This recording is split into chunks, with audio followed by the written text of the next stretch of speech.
Bem-vindos ao Da Capa à Contra Capa. Em meados do século XX, a construção da nova cidade universitária de Coimbra implicou a demolição da Alta da cidade.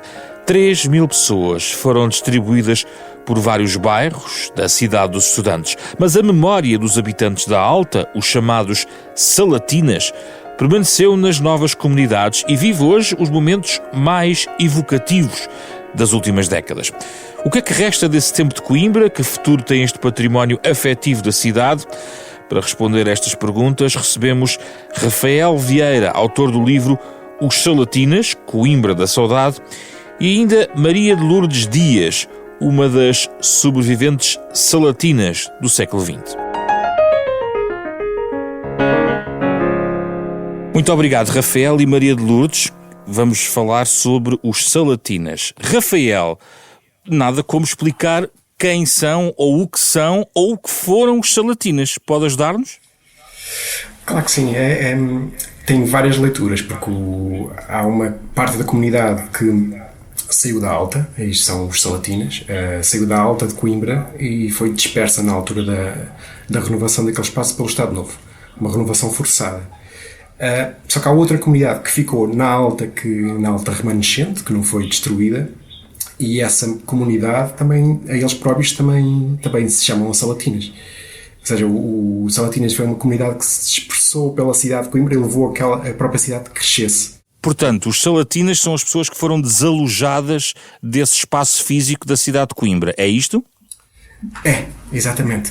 Por altura dos anos 30 foi decidido que devia haver uma renovação. Isto fazia parte de um programa do governo de fazer uma renovação a nível das estruturas educativas de ensino superior.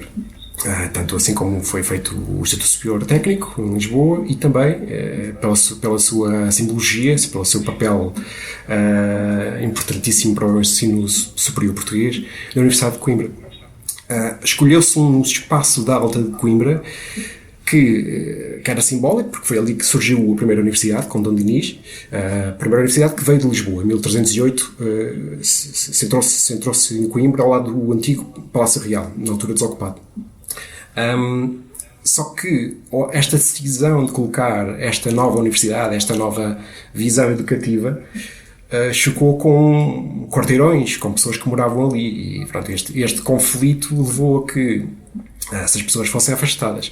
O reitor da época de então, o Maximino Correia, calculou que foram afastadas entre 2 a 3 mil pessoas. Estamos a falar de agregados familiares, gente com filhos de todas as classes sociais, algumas pessoas que tinham algumas posses, outras não, e as pessoas que sofreram mais com esta mudança forçada acabou por ser a classe sem posses, a classe baixa, a classe média baixa, a classe média, que tiveram que procurar soluções afastadas deste centro da cidade e acabaram por ir para a periferia, que na altura, hoje em dia olhamos para estas zonas, estes bairros, eu estou a falar convosco do bairro de Celas, que é um dos bairros que foram criados pelo Estado para receber estas pessoas que vieram da Alta. Olhamos aqui à volta e vemos que foi completamente urbanizado. Há uma cidade à nossa volta, com hospitais, com escolas, com quarteirões e quarteirões, milhares de pessoas que vivem aqui. Mas na altura, quando vieram para aqui estas pessoas, vieram para aqui em 46, para final dos anos 40, era um ermo, não havia nada. E as pessoas, ao serem afastadas, não foram apenas afastadas do edificado. Foi-lhes tirado todo o sentido de pertença, de comunidade, toda aquela vivência de rua, os negócios que tinham ali, as escolas, os trabalhos, e as pessoas foram afastadas quilómetros desta vivência e para um sítio que não tinha nada, não tinha infraestruturas, não tinha equipamentos, mais tarde tiveram aqui uma escola também, mas tudo o resto, fosse para fazer compras, fosse para trabalhar, tinham que se deslocar e foram afastados assim da cidade. Para muitos deles foi uma violência ver esta decisão quase cega do governo, não é? Que acabou por ser um pouco assim, uma decisão na chancelaria, foi decidido assim, ok, vamos fazer este plano, e as pessoas, enfim, não podiam reclamar. Foram para vários bairros: Celas, Fonte do Castanheiro, Conchada, Marechal Carmona, Norton de Matos, Alto Santa Clara, São Jerónimo, Lomba da Regaça. São alguns dos bairros sociais que foram construídos nas décadas de 40 e de 1950. Está connosco Maria de Lourdes Dias, conhecida como Milu, que saiu da Alta com 9 anos de idade. Como é que era a Alta? O que é que se lembra e o que é que nos pode descrever de como era esse tempo da sua infância? Era bonito porque era um sítio maravilhoso, dava-se tudo como uma família, tínhamos as nossas amigas de infância que brincávamos muito na rua, éramos meninas da rua mesmo. E pronto, e faziam-se coisas muito interessantes, as fogueiras, fazia-se os Lázaros, e para nós aquilo era uma festa. Sim. Milu, porque lembra-se do dia em que lhes disseram que tinham que sair dali? Sim, muito, me lembro muito bem, perfeitamente. O meu pai recebeu uma notícia e foi para a minha mãe quase a chorar, a dizer: Maria, temos que ir embora daqui porque nos vão pôr uma caminhonete à porta para irmos embora para Celas. Naquela altura Celas era um deserto, era muito longe. Hoje torna-se perto, mas naquele tempo era longe porque não havia um caminho decente, era um carreirinho de cabras que só ouviam aqui os passarinhos. Não havia nada, isto aqui era um deserto, era um olival e uma quinta grande. De maneira que o meu pai ficou muito triste, mas a minha mãe disse: eu não sei se a gente vai ter dinheiro para pagar essa renda, porque nós pagávamos 45 escudos naquele tempo, não chegava a 50 escudos de renda, e viemos para aqui pagar 90, e a minha mãe, coitadinha, preocupada, se podíamos pagar ou não aquela renda, e o meu pai disse: Maria, não te preocupes, e nós pequeninos a assistirmos àquilo tudo, a minha mãe a chorar, o meu pai a chorar. Mas pronto, lá viemos, puseram-nos uma caminhonete à porta e tivemos que vir. E não viemos só nós, e vieram mais 3 tios na mesma caminhonete. Sim. A mobília veio toda na mesma caminhonete, das 3 tios. Sim. Milu, diga-me uma coisa, eram tempos muito diferentes. Diga. O que eu tinha alguma curiosidade em perceber foi algo que foi dado como inevitável. Não havia maneira de contrariar essa possibilidade. Claro. Não houve... Era uma ordem do governo, juntamente com a universidade. A cidade universitária tinha que ser feita e a gente tinha que sair. E porquê é que uns foram para Celas e outros para outros bairros? Como é que se distribuíram? Olha, eu vou-lhe dizer, quem ia para o bairro Marechal Carmona naquele tempo era quem podia melhor, quem eram enfermeiros, empregados de escritório e etc. E o meu pai, coitadinho, estava estabelecido de móveis há 2 anos e ainda podia muito pouco. Graças a Deus teve sorte na vida e conseguiu fazer alguma coisa da vida. Mas vieram para aqui os que ganhavam menos, que tinham menos dinheiro. Certo. E quem eram aqueles do ranho no nariz? Eram os da Sé Velha. Eram os da Sé Velha e também alguns daqui. Mas que é que eram os... Mas designavam... Aquilo era engraçado porque era às escolas, havia uma rivalidade muito grande com as pessoas da Alta e as pessoas da Baixa, dos Sousa Bastos, que eram o reino no nariz. Chibatas. Os chibatas também. Chibatas, e chibatas. Sim. Muito bem.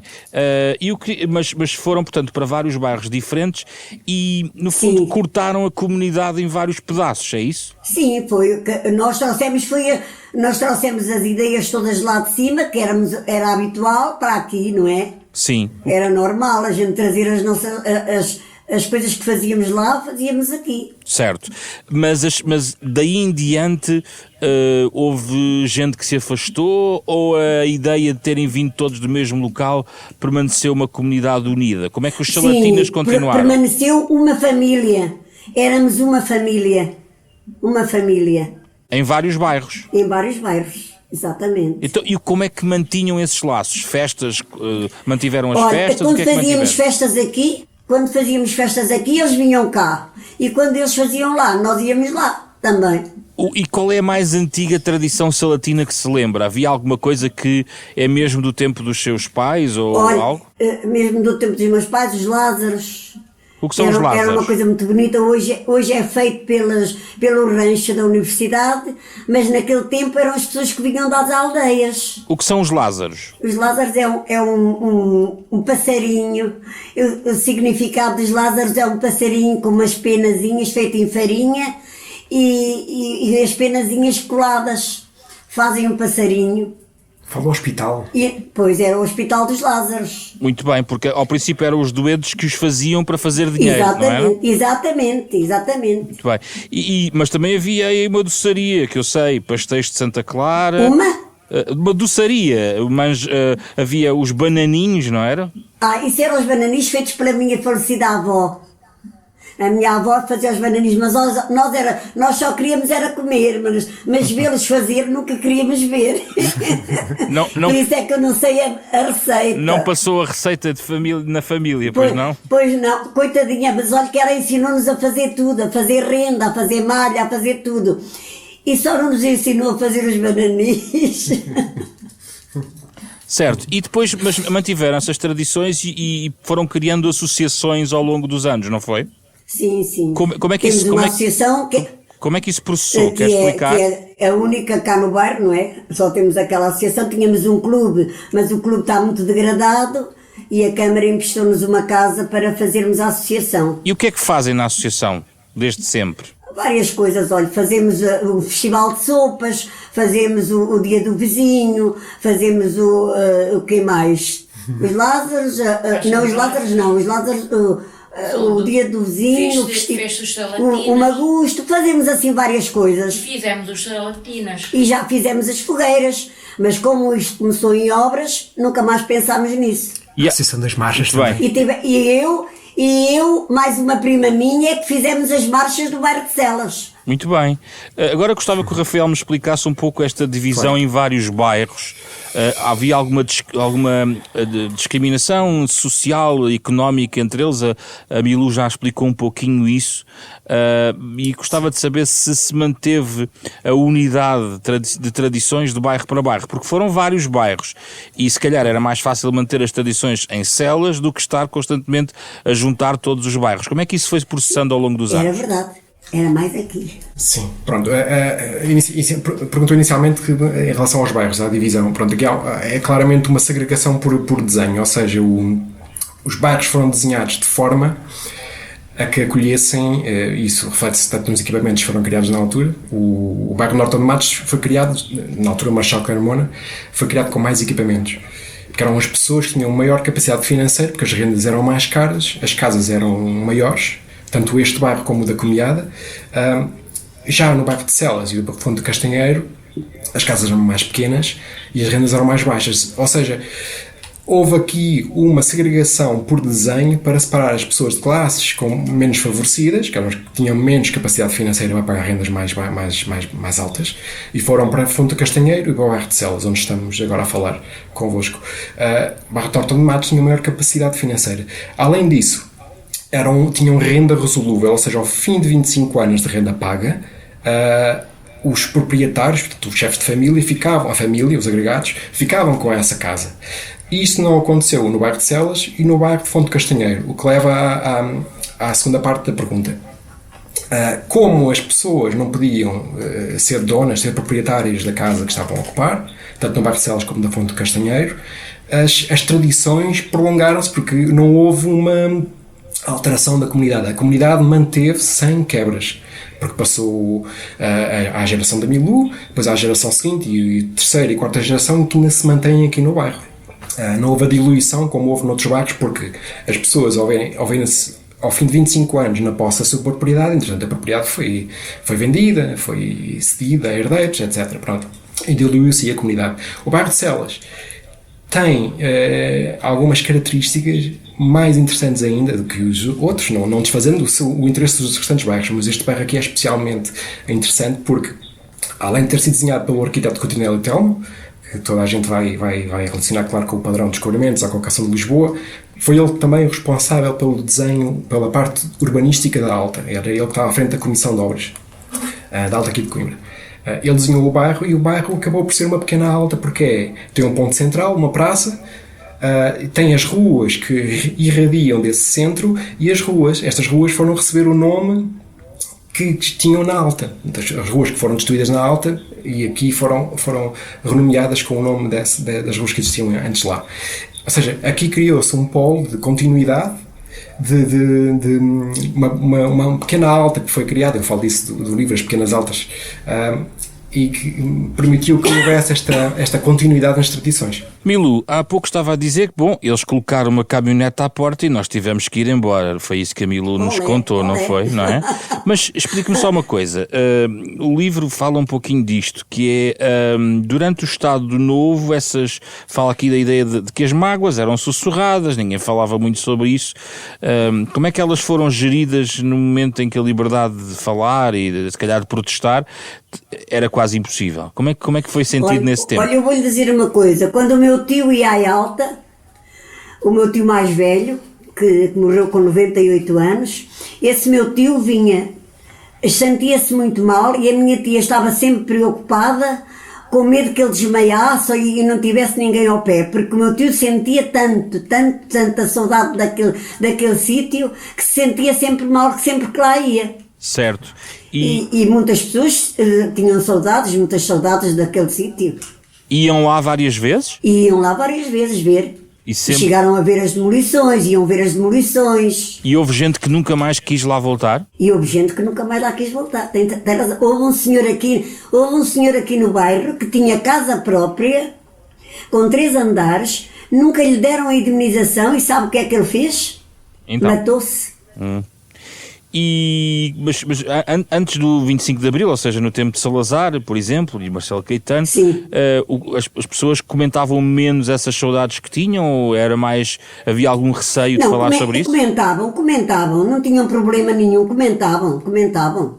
Certo. Eu ouvi muitos comentários desses. Mas não era possível resistir a essa intervenção, estava decidido. E vou-lhe dizer uma coisa, sabe que a maior parte das pessoas, o meu pai, por exemplo, era um comunista convicto, o meu irmão a mesma coisa, e os meus tios a mesma coisa, e não tinham problema nenhum em falar. Certo. E apesar desse contexto da época, foram criados centros de trabalhadores, não é? Do bairro de Celas existiu, o livro diz-nos que foi criado em 1969, portanto, eram espaços no bairro onde os moradores... Onde nós fazíamos as nossas festas. Sim, onde estava bem vivo o espírito salatina, na verdade, exatamente, não é? Exatamente. Depois do 25 de Abril, foram criadas outras associações, ou não? Não. Sempre foi a mesma. E hoje, o que é que acontece a essa associação? O que é que faz hoje em dia? Olha, hoje em dia está quase parada, porque está lá uma pessoa que não pertence ao bairro, deixou aquilo ficar muito destruído, e nós estamos à espera que a Câmara, agora no fim destas obras, faça o clube, ou seja, a associação. Certo. Já está o projeto feito e foi aprovado, agora é só fazer. Mas há várias associações salatinas, não há? Eu acho que sim. O meu irmão, infelizmente, já não tem capacidade para isso, que está com Alzheimer. O meu irmão era uma das pessoas que também lidava com essas coisas, e eu sei que havia várias associações. Vou perguntar ao Rafael sobre essa questão. Rafael, há várias associações que pegaram na memória salatina. Hoje o Rafael fala muito aqui da Associação Artística e Cultural Salatina, mas ao longo dos anos houve várias associações ligadas a este testemunho, esta origem, esta raiz comum a tanta gente em vários bairros? Concretamente a pegar na memória e a trabalhar esse tema, não conscientemente. A Associação Cultural Artística Salatina, eles têm uma grande ligação à parte musical, que é uma vertente associada às salatinas, a parte musical, que é muito forte. Até curiosamente aqui no bairro de Celas há um museu deste, neste momento feito creio que na terceira e quarta geração, exatamente, de um dos famosos barbeiros fadistas, porque assim havia vários. Este era o Flávio, que era comparado com o Carlos Paredes e com o Artur Paredes, que eram de Coimbra. E além dele havia também o seu irmão e o Trego. Pronto. E esta associação cultural pegou nessa tradição dos barbeiros fadistas e guitarristas e prolongou esta tradição musical. Que era, curiosamente, quando se fala de canção ou fado de Coimbra, pensa-se sempre nos estudantes e esquece a vertente futrica, portanto, ou seja, a vertente salatina, a vertente não estudante, que é uma componente essencial para essa tradição musical. Muito bem. Como é que o novo ocupante da zona, a universidade, foi lidando com este passado que foi demolido? Ao longo dos anos houve tentativas de aproximação ou não? Foi evocada? Não, houve algum tipo de exposições? Nunca se preocuparam com isso. Nunca se preocuparam com isso. Houve, curiosamente, nos últimos tempos, houve uma aproximação, até um tentar de aproximar deste tema. Houve várias exposições, ainda há pouco estávamos a falar disso, curiosamente, antes da entrevista, de várias pessoas que passaram aqui para fazer teses, para escrever dissertações de mestrado. Portanto, foi suscitando o interesse e a universidade. Agora, nestes últimos tempos, houve no ano passado uma exposição, houve um percurso feito pela Alta, uma caravana salatina, ou um seminário também, que juntou algumas pessoas que estudam o tema, onde também participei. Agora o livro, porque creio que os salatinas estão bastante orgulhosos com isso, e futuramente tem-se falado muito na criação tanto de um museu aqui no bairro, que é uma coisa que eles adorariam, associado ao edifício do clube quando for recuperado, e a universidade está também, agora estão a fechar financiamento para isso, de recuperar uma parte, a portaria do antigo hospital, portanto, o Colégio São Jerónimo, na entrada da Alta, para fazer aí um centro interpretativo. E esse centro interpretativo, obviamente, irá incluir grande parte, tanto sobre a parte da destruição da Alta, a parte edificada, mas também dos salatinos, que é essencial. Ou seja, olhando para trás, houve aqui décadas de quase um silêncio um bocadinho incómodo, mas acho que se acabou por se transformar num silêncio um pouco incómodo, transformou-se numa desinteresse, transformou-se numa ausência de percepção, sei lá, deixaram de perceber o que havia ali antes. Acho que porque as pessoas que estudam agora na universidade olham ali e não se questionam o que havia ali antes, não é? E acho que agora tem-se andado a questionar bastante sobre o que é que de facto havia ali antes. Tanto os edifícios, que quando houve esta destruição foram destruídas colégios, igrejas, além de edifícios de arquitetura corrente do século XVI. Portanto, houve toda uma estrutura patrimonial destruída, mas, sobretudo, esta comunidade que vivia ali.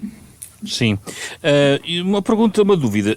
Havia ligação com as repúblicas ao longo nomeadamente em células, as pessoas que foram para células tiveram esse contacto? Essa realidade estudantil passou à margem dos salatinas? Rafael. A República, curiosamente... Havia os futricas... Olha, eu vou-lhe dizer uma coisa. Os futricas tinham um azar aos estudantes que não os podiam ver. Então? Havia uma grande rivalidade. Os futricas são os que não são estudantes, ou seja, não é? São os futricas. Não é? Portanto, que são os estudantes da universidade, assim designam os que não são estudantes, não é? Sim, sim, sim. Mas houve ligação a repúblicas ou não? Agora é que nós temos ligação a uma república, porque acolhemos muito bem os rapazinhos e os velhos ficam todos contentes da gente os chamar para aqui, para o bairro. E estão sempre agradados de vir aqui, coitadinhos. Rafael. Gostamos muito deles. Rafael, como é que é esta ligação com estes estudantes? Há curiosamente uma república aqui que, pronto, voltando para a Alta, na Alta havia uma proximidade, porque era uma comunidade, era uma cidade polifuncional, as pessoas conviviam diretamente com estudantes, não é? Havia esta competição que a Bíblia falou. Convivíamos com estudantes, sim, mas não tínhamos acesso às repúblicas. Sim, claro. Era só quem lavava a roupa dos estudantes é que tinha acesso às repúblicas. Exatamente. Como o ninho dos matulões, não é? Exato. Ou o ninho da Matulónia, não é? Assim que se chamava. Aqui ao lado. Não é? Aqui ao vosso lado. Certo. Fala um pouco disso, do ninho da Matulónia. Como é que era a relação? Eu gosto deles. Era boa. E é boa. Aqueles coitadinhos, quando fazem festas, até nos convidam para a gente lá ir ao Dia da República. Muito bem. Juntamos-nos com os velhos e com os novos e com as esposas e com os filhos e com tudo. Maria Lourdes, o que é que acha que ainda há mais que possa ser feito para melhorar a memória salatina? O Rafael contou que há aqui várias iniciativas que, apesar de tudo, não se falou tanto dos salatinas como hoje. Durante muitas décadas quase que não se falou. Acha que as coisas estão agora tão melhores? Não convinha falar, não convinha. Mas agora começou a falar e Deus queira que nunca mais calem. Muito bem. É um legado muito bom. Isto foi um legado muito bom. Muito bem. Rafael, eu gostava de ouvir finalmente sobre uma parte que está no livro, onde o Rafael, no fundo, fala de uns certos mitos que há em Coimbra, ou mitos associados a Coimbra, e que eu penso que o Rafael gostaria de contrapor. Porquê é que escreveu isto e o que é que quer dizer com isto? Na altura, quando surgiu este desafio para escrever este livro, foi-me colocada esta questão e curiosamente até senti-me um pouco provocado pela uma forma como a questão foi colocada, de falar de Coimbra, porque Coimbra, visto de fora, não é? Visto de fora, há sempre é apontado que há uma grande perda de importância. E eu decidi escrever isso porque apetece-me contrariar porque eu morei muito tempo fora e ao regressar a Coimbra em 2016, porque estive 15 anos fora, inclusive em Lisboa, onde vivi 10 anos, e sentia que a cidade era sempre muito desconsiderada porque há um grande desconhecimento. E esse desconhecimento externo é contraposto por um excesso de arrogância interno, que leva a que sejam estes mitos de excepcionalidade da universidade, de ter sido absolutamente única, que não é preciso estar a aumentar, porque a Universidade de Coimbra em si já tem tanta singularidade que não precisa estar a ampliar, a aumentar esse... Quais são os mitos? Esse mito está associado com, por exemplo, muitas vezes pensa-se que foi criada em Coimbra, não é? Que ninguém se esquece que foi criada primeiro em Lisboa e que houve durante quase 3 séculos andou para cá e para lá, portanto Lisboa, e depois voltava para Coimbra, muito por culpa de professores estrangeiros que eram convidados e que exigiam que estivessem em Lisboa, porque era mais próximo, era mais civilizado, era maior, era uma cidade cosmopolita. Esse é um dos mitos. Outro mito é que Coimbra foi a única universidade até 1911, quando de facto houve outras, não é? Esquecemos de Évora, ou esquecemos de outras universidades que nunca foram chamadas como tal, mas que tinham um currículo idêntico, como o Colégio da Bahia, jesuíta, ou o Colégio de Goa, o Colégio de Coxim, ou o Colégio de Macau.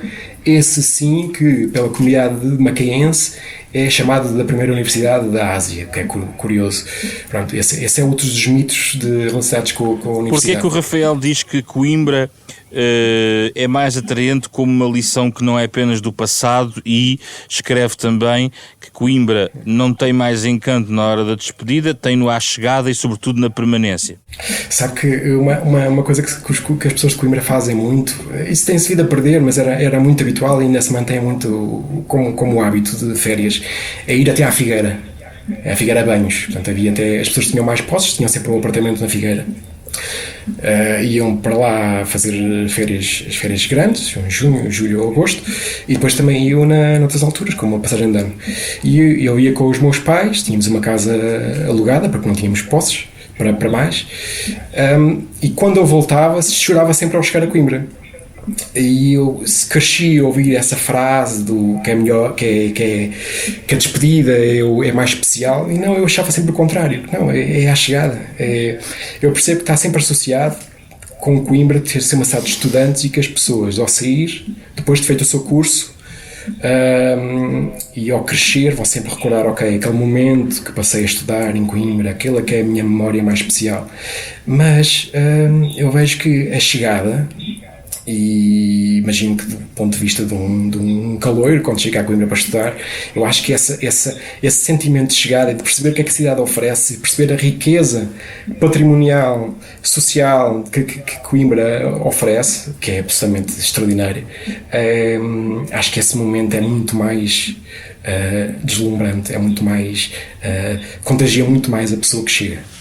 Rafael e Maria de Lourdes, foi um gosto falar convosco, apesar da distância. Muito obrigado pela vossa disponibilidade. Muito obrigado, E desculpem esta minha surdez. Tudo perfeito. Felicidades. Muito obrigado. Felicidades. Muito obrigado. Falámos sobre os Chalatinas, Coimbra da Saudade, Rafael Vieira, um dos nossos convidados desta conversa. Mais um retrato da Fundação Francisco Manuel dos Santos, parceira da Renascença, neste programa da Capa à Contracapa. A versão completa desta conversa está em podcast, nas plataformas habituais. O genérico original do programa é do pianista Mário Lajinha. Fizeram o programa esta semana Beatriz Garcia, Diogo Casinha, Ana Marta Domingues e José Pedro Frazão. Na próxima semana voltamos para conversar sobre outro tema.